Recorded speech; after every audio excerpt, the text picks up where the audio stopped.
One of the terrific things about Van Jefferson's game is his ability to tell a story in a short area of space. Talked about this with Justin Jefferson, the wide receiver out of LSU. But watch Van Jefferson do this within the span of the line of scrimmage. He doesn't even leave the line of scrimmage, and he's already told a complete story that has turned around this defensive back. See how the defensive back's turned inside? Jefferson has not left the line of scrimmage, first play of the game, and has already turned the man inside so that he can take that man's back and has the advantage with separation on the back shoulder. So what does he do? Well, he switches up his stance. So he switches up his stance. That forces the defender to focus on that. Which way is he going? Is he possibly going inside now? Well, Jefferson's going to then take a couple of hesitation steps to the inside and plant. That turns that man inside. Does all of that within the span of the line of scrimmage.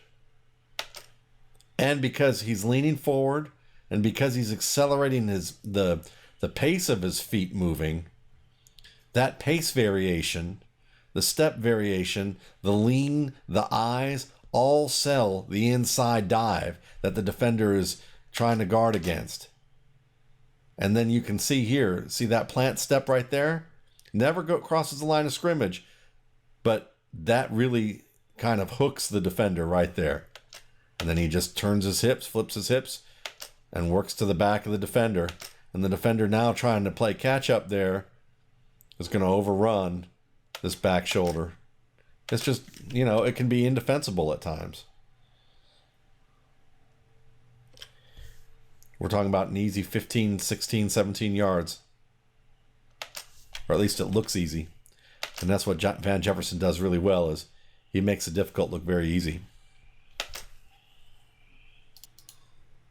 One thing to keep in mind is that as much route artistry that Van Jefferson has, here he's at the top.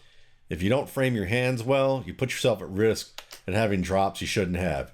Here's the ball. It's arriving at chest height. You can see him bringing his hands up. He looks like on first reaction that his palms are going to be facing the ball, which is good, that he's going to bring it up. Fingers are going to be skyward. He's going to frame his hands for a high target. But he now changes his position, and you can see now he brings his hands up to bucket catch the ball, underhand position. And as a result of that, he allows the ball into his frame. I don't like watching receivers allow the ball into their frame when they can attack it early, especially when coverage is at his back and he can use his back to shield. And as a result, he traps this ball, it bounces off his chest, and he makes the drop. Such a pretty route runner here. You want to see him take advantage of these easy opportunities. And as you can see, he can attack the ball with his hands. Here he is, bottom right. You're going to see a little hesitation off the line, work inside. It's hard to see with the blur, but you can see that the hands are upward and attacking it with a more active, hand framing position on a high throw. And here's the important part about active hand framing here. Look at what happens on this play. Hands are up the way they need to be. It ends up going through his fingertips and then bouncing off his chest.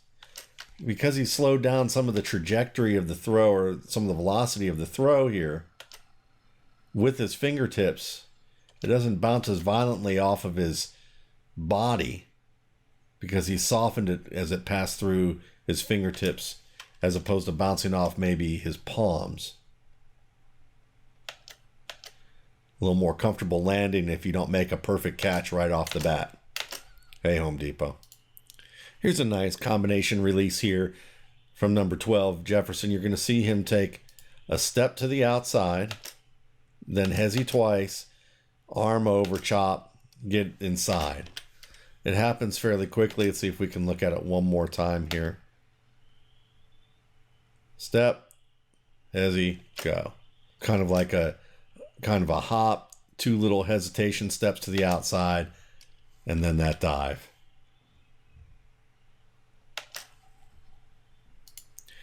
All right, here's an in-breaking cut from Jefferson on the left side here.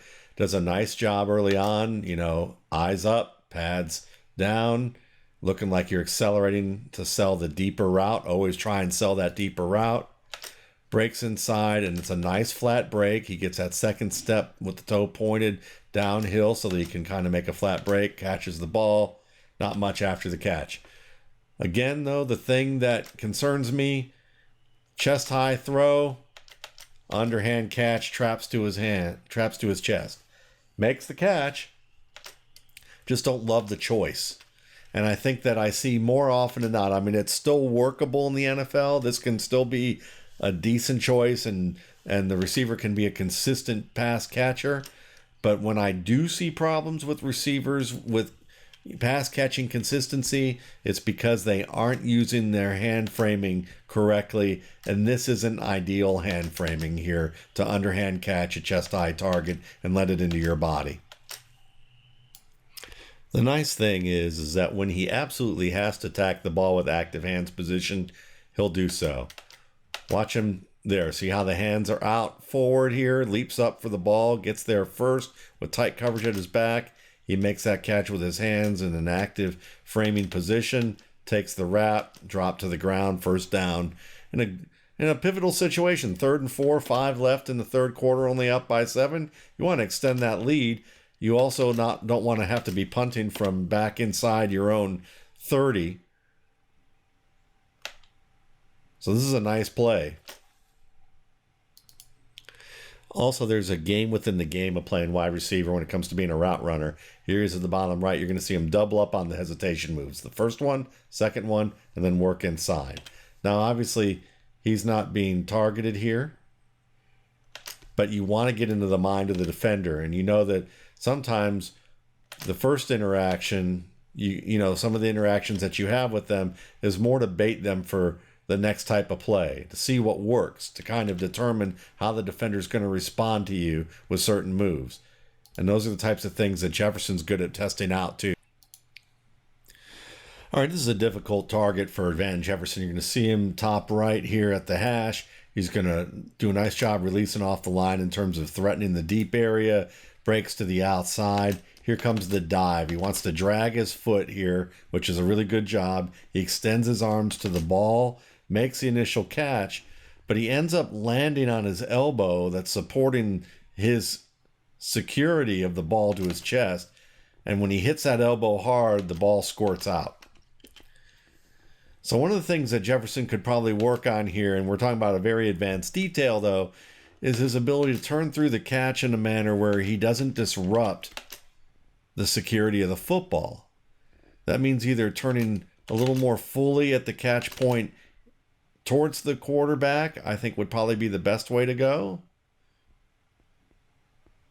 Or in this case, because he's dragging that outside foot, seeing if he can turn a little bit more. You just couldn't turn enough in this situation. Or maybe what might be easier is not to try and turn through and land on both elbows so that you can at least distribute the force that it's going to cause you that's going to come from hitting the ground, distribute it a little bit more throughout your body. Difficult play. Good effort, difficult play. One of the things that I've wanted to see a little bit more with Van Jefferson is when he's facing a defender who's patient or aggressive and who is confident that he can keep up with the guy. And here's a chance right here, 3rd and 3. You're going to see the man on his toes, facing forward, hands up, looks like he's ready to attack. And you're going to see right off the bat, he does step forward and try and use that attack. He extends the leg, extends the arm. And Jefferson does a good job of anticipating this. He swats the arm away, works upfield, breaks back underneath the defender with a nice tight turn, and then makes the catch. Again, it's a trap. Don't love that, but he does shield the defender enough to be able to make the catch and get the first down here. So what we see here is someone who reacts well to the jam. He doesn't run into it. He actually anticipates it enough that he takes a little hesitation, swats that forearm away, gets himself upfield, and then makes that tight turn as the defender turns upfield, works across, makes the tough catch. Well done. Jefferson's an efficient route runner and an efficient receiver after the catch, but he's not a game breaker. Good diamond release there where he works to the outside, breaks back to the inside. What I don't like here is him leaving his feet. This is a pass that he, when it comes to tracking the ball at chest level and above, he tends to hop a little bit to try and leap for the ball and doesn't really keep his feet on the ground in situations where he could and be more efficient to get downhill. It doesn't hurt him majorly on this play and some of the other plays that I've seen, but when you project to the next level, one of the things that you want to understand is that the more he can keep his feet on the ground and track the ball well enough, the more often against tighter coverage, he's going to be able to transition fast upfield and get that extra yard or two that he needs, because he's not an uber athlete from what I've seen. He's not unbelievably physical. He doesn't break many reps, doesn't bounce off a lot of hits. It's more about being efficient and getting under defenders and extending. And if he can use that quickness and footwork to his advantage, the best way to do that is to keep his feet on the ground as much as possible so that he can get that extra split second to make turns and maybe beat defenders by a step and get into the open field. So this is a good play. Just when you're projecting the NFL, you want to see him get rid of that hop.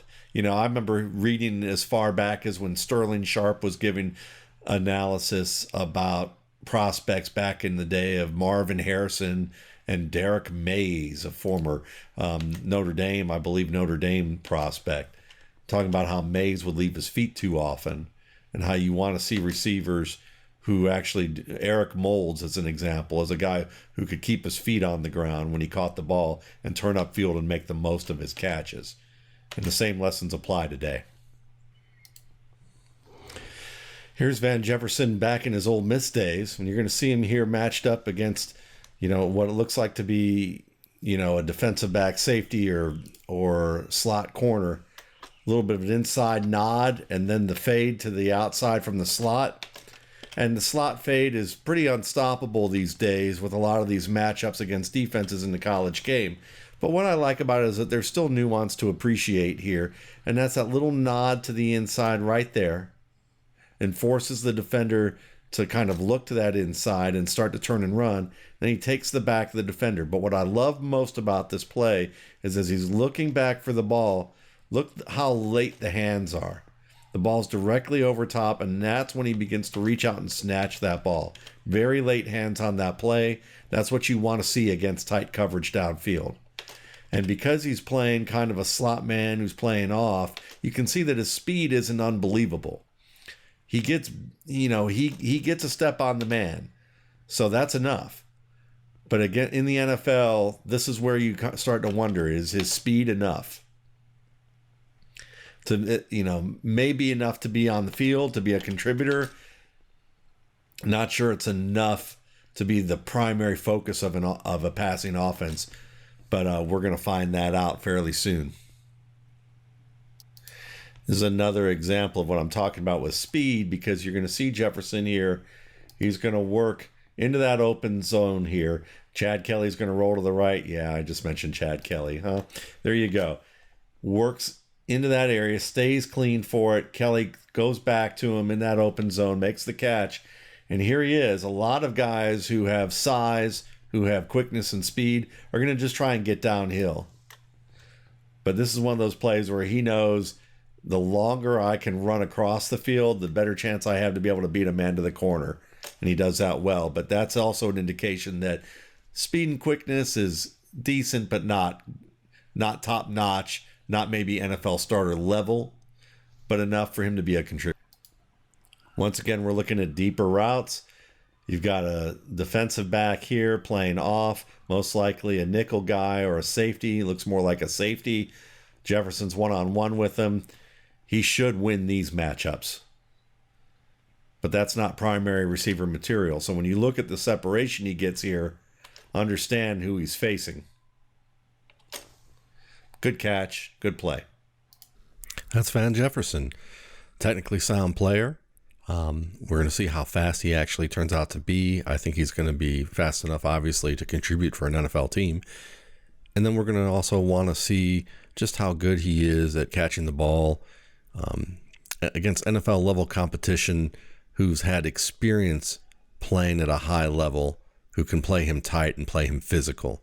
Because a lot of times when you watch him on tape, what you see is such a good route runner, and he gets a lot of separation, and he's able to make big plays as a result of that separation. But when you start to see him just in limited points of view or limited exposures, let's say, against defenders who are playing him tight and patient, and then they also have that physicality, that's where you may start to see a little bit of the cracks in the foundation. I think this is going to be a good NFL receiver.